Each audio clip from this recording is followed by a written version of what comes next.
This episode is sponsored by the Backend Banter podcast. Stick around till after the news to hear more about that.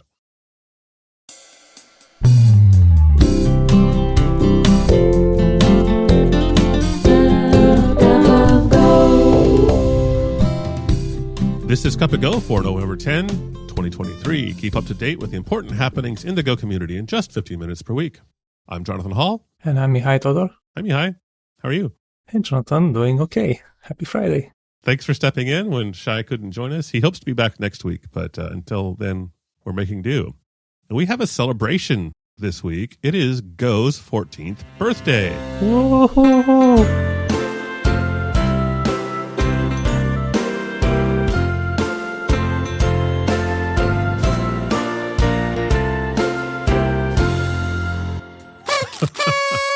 So Go was announced 14 years ago today, and there's a cute little video. I shouldn't call it cute. I mean, it's cute in retrospect. There's a video of Russ Cox encouraging us all to use Go.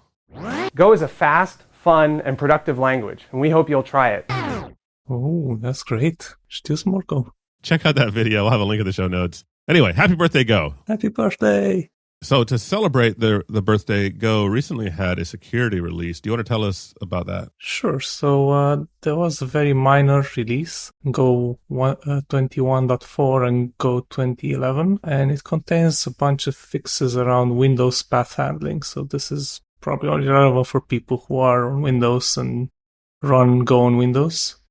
And there was some discovery there around how certain specific specifiers in the Windows path can be vulnerable in Go, so they had to go and update a bunch of stuff on how to make that safe. But yeah, if you're on Windows, do check that out and make sure you update your Go so you don't get vulnerable. I was kind of confused by this. I didn't know that you could have question marks in a Go path, let alone two of them together.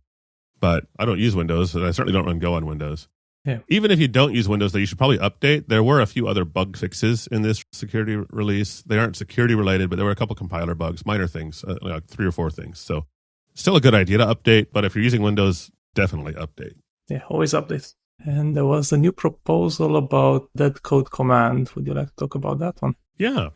So I think we mentioned it on the show a few, maybe months ago. There's a tool in the X repository. I don't know if that's experimental or external. I don't know what the X stands for. It was a dead code tool that you could run on the command line that would detect dead code in your project. And I found it to be really useful cleaning up an old legacy project. But it's in the internal path, which doesn't really mean anything for a command, except that it's kind of a signal to those installing it that this isn't really public. So it's, I would say, experimental up till now. There's a proposal now to graduate it to public supported status. So that's the proposal. I'm looking forward to this. I'm already using the tool on a daily basis, but I think that would give it a little bit more attention and maybe polish it a little bit more. And I think it's a good thing. Yeah, I love it as well. When I joined the Bentos project, it didn't have linters enabled, and I enabled Golang CI lint. And one of the first things that came up was there's a lot of dead code there that has to be deleted. Yeah, I love that. There's another proposal, sort of. This isn't really news, but it's new to us. It finally came onto our radar, this proposal about memory arenas. Do you want to talk about that one? Sure. So a while back, it was proposed that Go gets memory arenas. And in all fairness, I haven't experimented with it. But the idea is that you can allocate a chunk of memory, a large chunk of memory. And then you can just do whatever you want with it. And the Go garbage collector doesn't just remove it from under your feet. And there was an experiment that was built into Golang. So you have support for it since Go 120, I believe. And you can enable that via an environment variable. However, the proposal was never accepted. So they could change this anytime. So if you depend on it already, you might want to reconsider that until the proposal gets accepted. Yeah, so I had assumed that it would be coming. Maybe it might change shape a little bit, but that it would be added. Top of the proposal reads, "This proposal is on hold indefinitely due to serious API concerns. The Go experiment arena code may be changed incompatibly or removed at any time. We do not recommend using this in production." So the confusing thing is that this note is dated January 17, and Go 1.20 was released 2.5 weeks later on February 1 with that experimental feature that had apparently already been put on hold. So there was a lot of excitement about this, I recall, back then. I guess it's interesting to nerd out on, but don't depend on it. Yeah, I was excited. Yeah. Hey, Jonathan, do you know a gorilla joke? What's a gorilla's favorite flavor of ice cream? Oh, I don't know. What is it? Chocolate chimp. It's a good one. Hey, speaking of gorillas, the Gorilla Project has had a new release. You may recall that we talked about them getting new maintainers. It had been archived for a few months. Some new maintainers took it over. We talked about that. Well, those new maintainers have finally put out a new release. It's only a point release, so it goes from 1.8.0 to 1.8.1. So no big major changes here, but it's great to see momentum again after basically 3 years of nothing happening. So big shout out to the Gorilla team. And there's a whole bunch of new contributors on this, so these are probably the people who are taking it over. It's great to see this happening again. It's mostly documentation updates, updating CI/CD, updating Go versions, things like that, sort of housekeeping stuff. But it's really good to see this project moving forward again. Yeah, it's a great community collaboration happening there. Really happy to see that. Yeah. We have another release to mention. Do you want to talk about what's happening in the world of SQLC? Sure. So I saw that SQLC 1.23 with pgvector support got released, and I assume that's something to do with Postgres, and that's literally all I know about it, but you might want to check that out. And they also have a blog post that they released where they are mentioning that SQLC Gen Go is published as a separate package that you can use and do whatever you want to do with it. So that's pulled out from the main repo and kind of mirrored as a separate package. So they're going to keep that up to date. I guess we can switch to AWS news. Want to tell us what's new in the AWS, Jonathan? So this is interesting. AWS recently announced they're changing their Go support policy. They're aligning their support policy with the official Go policy, more or less. It's not exactly the same, but it's aligned with it. And this might be big news if you're using an old version of Go, because they suddenly dropped support for Go versions 1.5 through 1.18 in the last 2 weeks. Wow. So if you were still using Go 1.5, you're now frozen. You can't update your AWS SDK, but you probably can't update anything else either. So I hope this won't affect a lot of people, but I thought it was interesting. So basically their policy now is that they will continue to support, I think, the last 2 versions, same as Go does, plus I think it was 6 months. So the way this works is Go 1.18 lost support from the Go project in February of 2023 when Go 1.19 was released. AWS SDK continues to support it for 6 months after that, up till October 2023. So it's a little bit more forgiving than the Go policy, but less forgiving than it was 2 weeks ago when you could still use it on Go 1.5. Yeah, lots of stuff to keep in mind there, especially if you have it as a transitive dependency. It could impact in various unforeseen ways. Indeed.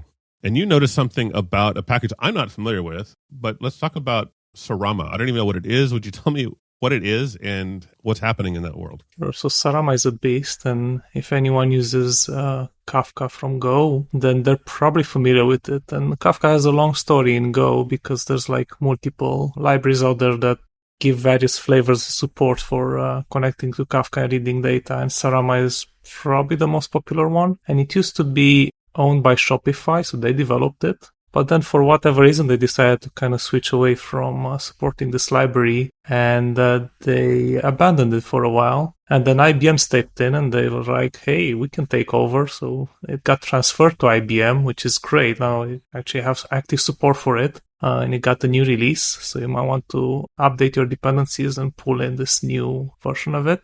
However, this very active and intense development did introduce a few bugs, and one of them was a regression that surfaced instantly if you use Sarama with Azure Event Hubs, and it was related to consumer groups rereading the same messages again. There's just kind of some sort of defaults that are not configured correctly if you don't set them explicitly. So now in release 1.42, this issue was fixed, so you might want to pull that in if you have a slightly older version. And you can also see some of the details about this transition in the show notes. I should mention that there's also alternative libraries out there that you might find better or faster or newer, so they could give better error messages. So one of them is France-Go from TWMB, and Travis is an amazing maintainer, so you might want to check that out. Awesome. I've never used Kafka, so that's probably why I'm not familiar with those libraries, but it's nice to hear about the progress happening there.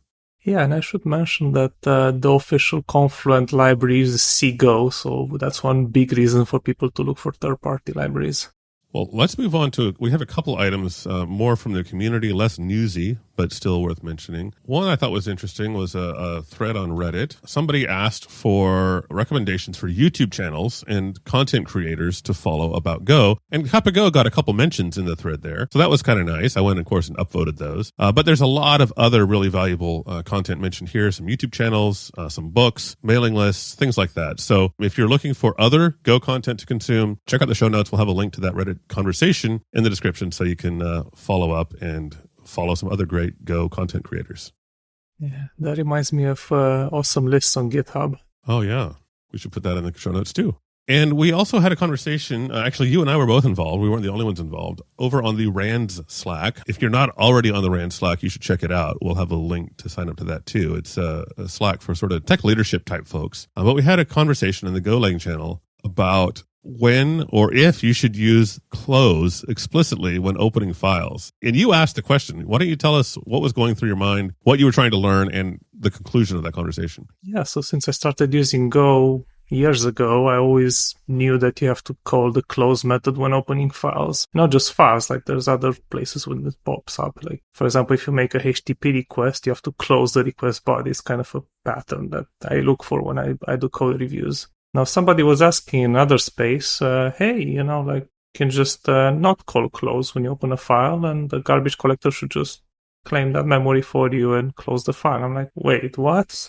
And it turns out that indeed there's some sort of finalizer being set by the runtime, so it does take care of this for you if you want it to, but it's tricky because, first of all, imagine opening files in a loop. Not that you should consider doing that. You probably need to have a good reason to do so, but if you open the files in a loop and don't close them, you can easily run out the file descriptors from your operating system. And you can also have the situations where if you do the same, like opening files in a loop and use a defer statement, well, defer statements have function scope. So then until your function returns, your defer statements don't run, so you can run the same kind of foot gun. But I think people in general should use the close method and make sure they call this explicitly, because otherwise it's kind of hard to review code. I've seen code bases where it's kind of tricky to do this because you might open a file in a certain function, but then you have to use it in another function and kind of pass it around. So then you have to think about ownership, but that's up to you to untangle. And good. Well, I want to throw in one bonus item here. This has been sitting in the backlog for a while, but I think it's a good time to mention it. I was recently turned on to a webpage that's maintained by the Go team about Go case studies. So if you're trying to convince your boss that Go is stable enough for big companies, for example, you can head over go.dev/solutions/case-studies. And there's a long list of big companies that you've heard of: Netflix, Salesforce, Stream, Twitter, Twitch, Trivago, Uber, that are all using Go, and each one has a little paragraph description about what they use it for, and then a link to a much longer case study. So if you're trying to convince somebody that Go is something worth considering, this could be a nice tool in your arsenal. It's also just fun to read and see who else is using Go. Yeah, that's cool. Well, I think that wraps it up for this week. Thanks, Mihai, for joining. It's been fun. Stick around for just a few minutes. We have a few updates to share with you about the show, and unfortunately, we don't have an interview this week. We had one scheduled that fell through the cracks. It'll be rescheduled later. So it's a short episode. We're giving you the rest of your day back. Hope you have a great week and hope to see you all next week. Thank you, Jonathan, for having me, and thank you everyone for listening. And Shai, hang in there. Hope you're okay.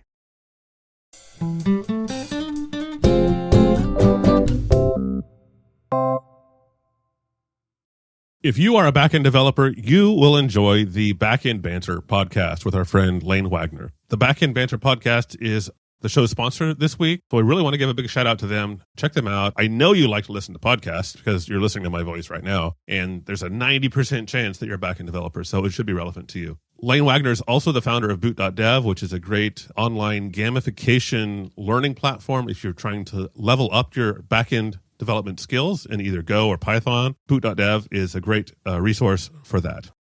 You can get in touch with us here at the show by going to cupago.dev. There you can find links to all of our episodes, our store where you can buy your own Cup of Go mug, and our social profiles if you're interested in following me or Shai or Mihai on social media. We'd also love to invite you to our Slack channel. We're on the Cup of Go channel, Kebab Case, on the Gopher Slack. And as I mentioned in the show, you can also hang out with some of us on the RAND Leadership Slack. The link to that is also in the show notes today. If you enjoyed this show, be sure to share it with a friend, share it with a colleague, leave a review, upvote it on iTunes or wherever you listen to your podcasts. And thanks again for listening. Hope to see you again next week.